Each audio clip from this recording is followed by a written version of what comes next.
ایک مرتبہ حضرت معاذ بن جبل رسول اللہ صلی اللہ علیہ وسلم کے پیچھے سواری پر سوار تھے۔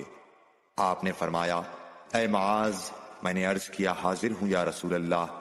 آپ صلی اللہ علیہ وسلم نے دوبارہ فرمایا، اے معاذ، میں نے عرض کیا حاضر ہوں اے اللہ کے رسول۔ آپ صلی اللہ علیہ وسلم نے سے بارہ فرمایا، اے معاذ، میں نے عرض کیا حاضر ہوں اے اللہ کے رسول۔ 3 بار ایسا ہوا۔ اس کے بعد آپ صلی اللہ علیہ وسلم نے فرمایا کہ جو شخص سچے دل سے اس بات کی گواہی دے کہ اللہ کے سوا کوئی معبود نہیں ہے اور محمد صلی اللہ علیہ وسلم اللہ کے سچے رسول ہیں، اللہ تعالی اس کو دوزخ کی آگ پر حرام کر دیتا ہے۔ میں نے کہا، یا رسول اللہ، کیا اس بات سے لوگوں کو باخبر نہ کر دوں تاکہ وہ خوش ہو جائیں؟